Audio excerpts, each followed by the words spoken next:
everybody, Fran here, and welcome back. This week we want to talk about bacteria and bacteria in your digestive tract. So my apologies for the lighting today in the video. It's a very cloudy day here in Colorado, so all I have is a few lights above me, probably not the best lighting, but I can at least get you the information that you need. So let's get started. So when I say gut flora, microbiome, good or bad bacteria, what do you think about? What comes to mind? Well, I hope you think about the trillions of bacteria. It's about 3 pounds worth of bacteria living in your body right now. And it's living in your digestive tract. Trillions. It's these bacteria that take a hit when we are exposed to a lot of chemicals, pesticide, genetically modified foods. I have a whole blog to talk to you about that, but genetically modified foods are actually going in and changing the DNA of the food. It's just been shown to not be healthy for us. If you're around in the city, a lot of air pollution, conventionally grown foods, the pesticide load on those. Refer to last week's blog where we talked much more about that. Again, you've heard me say refined flour, refined sugar, artificial sweeteners, and processed convenience foods. All of these are putting toxins into your body. So what happens is all of this exposure is changing the bacteria in our digestive tract, and it's impacting the balance between the good and the bad bacteria. Having an imbalance in your gut flora brings about symptoms of dis-ease. So anything from migraines to skin rashes to irritable bowel movements, things like that. Irritable bowel syndrome, sorry. So how can we be sure to live healthy and to balance our bacteria, so the good and the bad? The answer is simple. Start with these 3 foods that I'm going to share with you today. One of these you've heard of before, and hopefully you're eating it. Others, the other 2, let's see what you know. So today I will share with you 3 foods to bring back the balance in your intestinal tract. So the balance between the good and the bad bacteria. I don't like saying bad bacteria. So there's stuff in us that probably is there but shouldn't be there. But when there's some what we call bad bacteria that are in all of us. It's there. Yeasts and candida and things like that. What happens is the bad bacteria starts to flourish and it starts to crowd out the good bacteria.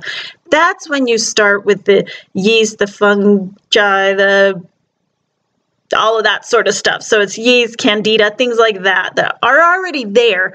They just start to flourish. And the things that I mentioned with the exposure, refined sugar, refined flour, conventional grown produce, all of that stuff allows the bad to flourish and it starts to crowd out the good. So there's no room for the good. When you're eating food that is high in probiotics, meaning the good, it's allowing it to kill the bad or bring it down a notch or 2 and let the good thrive. So thanks to those yogurt commercials, we all understand the importance of the healthy bugs in our intestinal tract. I want you to start thinking beyond a probiotic pill. If you are taking a probiotic pill, that's fantastic, good for you. But I want you to always think of, could a food supplement give me what this pill is? There's no wrong in taking a pill and having these 3 foods in your meal plan. So what do probiotics do for you? Well, they really help your digestive tract move the food through. They help what we call our digestive enzymes, our digestive juices, which really breaks down the food and allows us to absorb it. It's really aiding this entire process, helping us to send toxins to the liver, eliminate the bad stuff. So here are the 3 foods that I want you to start adding to your meal plan and your family's meal plan. So yogurt, yes, it's those commercials. You need to look for a yogurt that has live cultures written on the label. It should be grass-fed yogurt, meaning the milk that they use, the cream that they use to create the yogurt, the cow was out in the field. It's not in a feedlot, yucky place. You also need to be sure to read the ingredients list of yogurts, because many, if they turn to this really amazing, healthy food into junk by putting high fructose corn syrup in it, artificial sweeteners, sugars, artificial flavors. So if you look at it and it's like strawberry yogurt and you look on the ingredients, there is no strawberries in it. It's all coloring and chunk. So really make sure you have a quality yogurt. Many people are now leaning towards the Greek yogurt. Greek yogurt naturally, if you just make it at your house, it is naturally higher in protein. I'm sorry, lost my train of thought. It's higher in protein and lower in sugar. It's just naturally in that yogurt.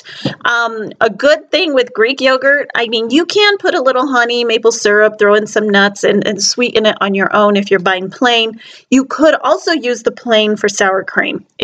It's very tangy. People will not know the difference in the tacos and anything that you're making if you use plain Greek yogurt for sour cream.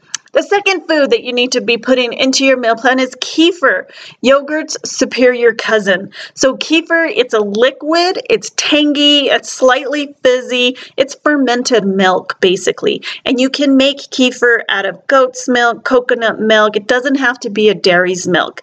At your health food store, they make kefir packets that you can turn your non-dairy milk into kefir, and you could just make it at home on your own.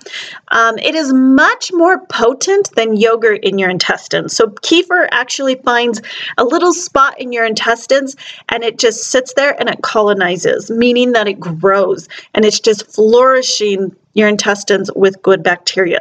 We want kefir in our meal plans, people.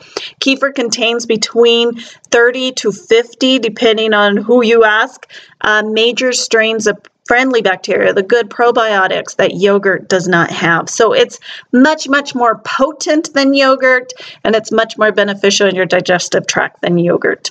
The third, but not least, and again, there's a blog on willpowerblueprint.com all about sauerkraut, but we want to talk about cultured vegetables. There's a huge hype around cultured vegetables right now. These are amazing foods. You can put them on just about anything that you're making. My favorite is a can of tuna, and then you put on some, it's like dill flavored sauerkraut, and you just mix it in and you can just eat it like that. It's really good.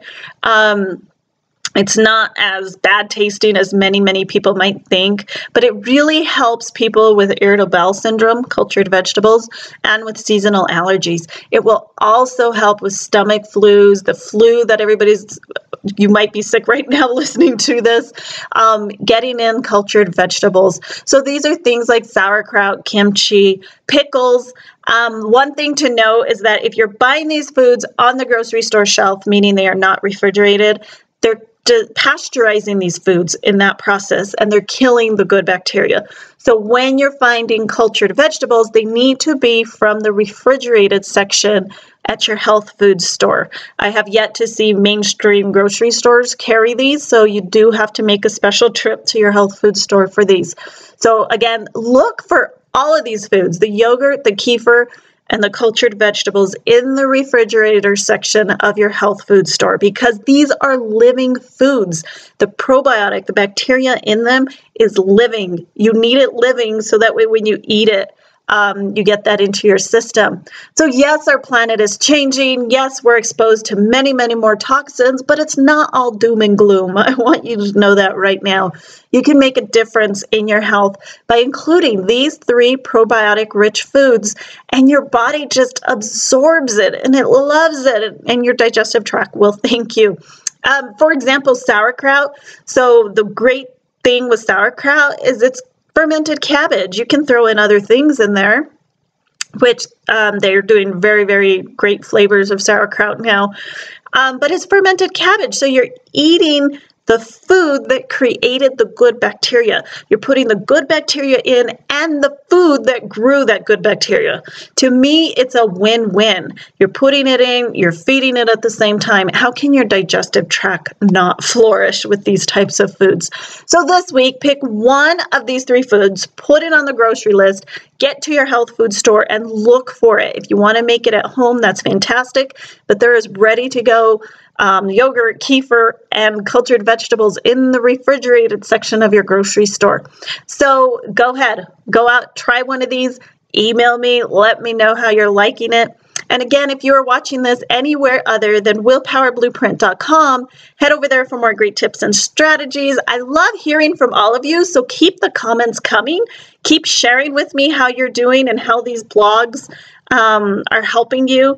And we'll see you next week. And let me know how you're doing with this. Talk to you soon, everybody.